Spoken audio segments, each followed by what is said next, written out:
forbid a trade violation. That's how Codex works.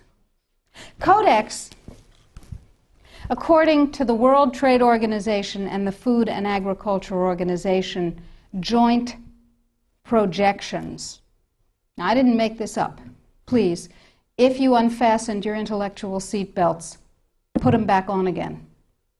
If you do the numbers in the WHO-FAO projections, the epidemiological projections, they estimate, not I, because what do I know?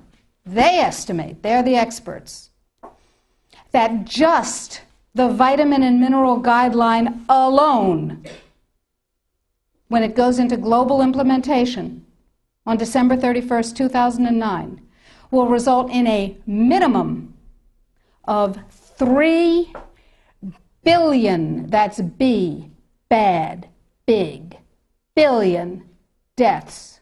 1 billion through simple starvation. Those folks who die are not particularly economically successful from the point of view of the corporations. When you're starving to death, how much good can you do when the issue is how much can you buy? Not a lot. Forget them. But the next 2 billion, they will die from the preventable diseases of undernutrition. Cancer, the single most profitable condition ever known to humankind. Cardiovascular disease, a good second. Diabetes, pretty good producer. And a whole host of other preventable diseases. Who will die? Who knows? Who will live? Probably those people who are wealthy enough and powerful enough to have their own pushers of clean food and nutrients. That's who will live. You and I? Probably not. Our children? Probably not. Our grandchildren? Probably not. So we're talking about food regulations that are in fact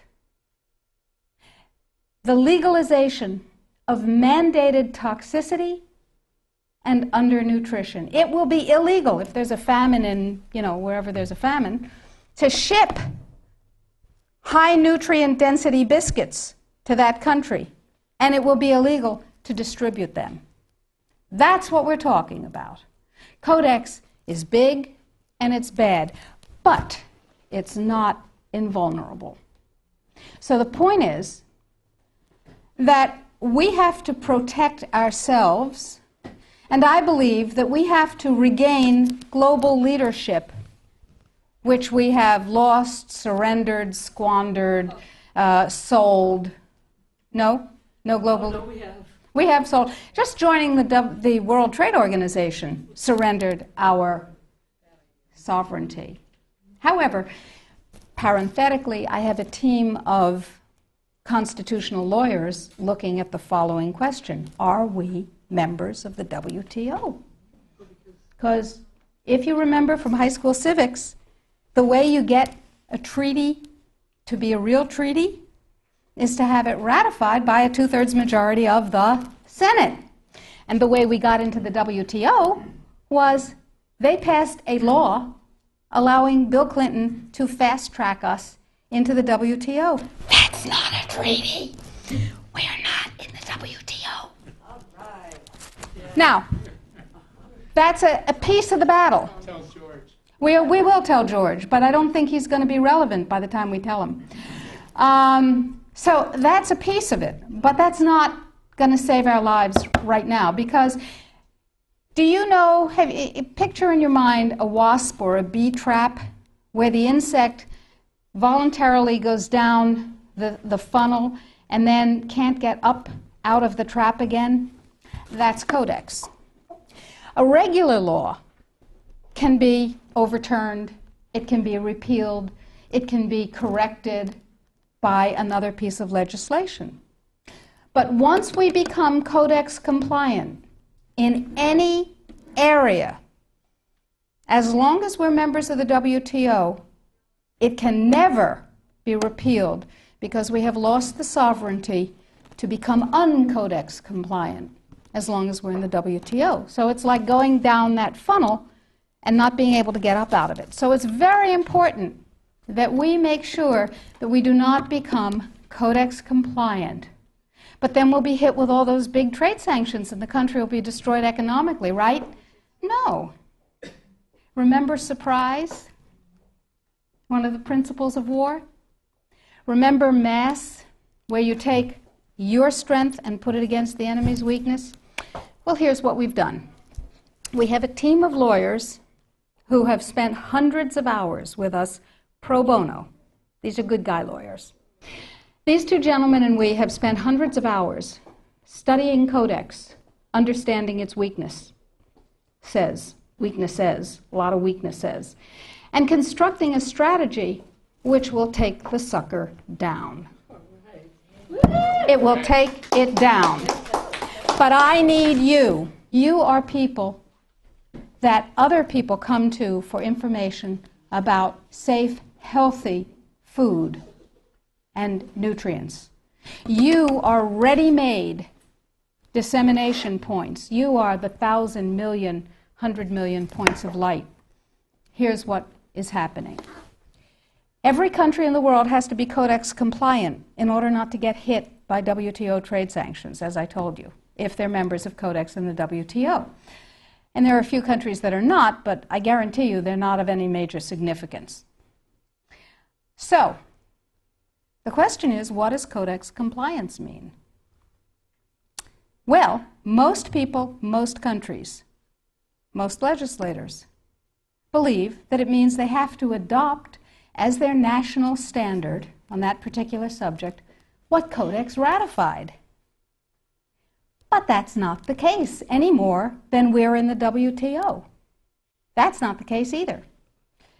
What it means is that the format, the issues, and the subjects covered by a Codex guideline, standard, or regulation have to be addressed in the country's guideline, standard, or regulation on the same topic. So, what we have done is create the first of many alternative Codex guidelines. You can go to our website, www.healthfreedomusa.org, and you will see a little button on the upper right-hand side that says, Sign the Citizen's Petition.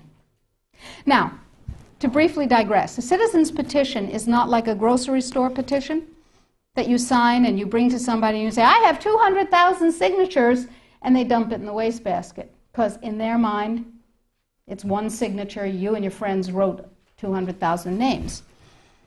No, it is a legal challenge to the policy of the United States government on Codex. It's called a citizen's petition. It's a legal challenge. We're suing the United States government, saying what you're doing is illegal, folks. Let us tell you how. We want hearings of fact. We want redress. We want correction. If we get what we want, that's dandy. If we don't get what we want, we have gone through a process called exhausting administrative remedies. We have made the case ripe for court. Okay, so I need you and everybody you know to sign this citizen's petition saying this is a bad policy, en masse. And you do this on the web, and you'll see the instructions, and we present the thousands and thousands and thousands of actual physical pages that we print out with people's signatures to the U.S. Codex Office and to the FDA, and they don't like that at all. But that's okay. However, this time, this is the Second Amendment of the Citizens Petition that we're asking you to sign. This time, the revised Vitamin and Mineral Guideline is part of it. It's part of the lawsuit saying this needs to be U.S. policy.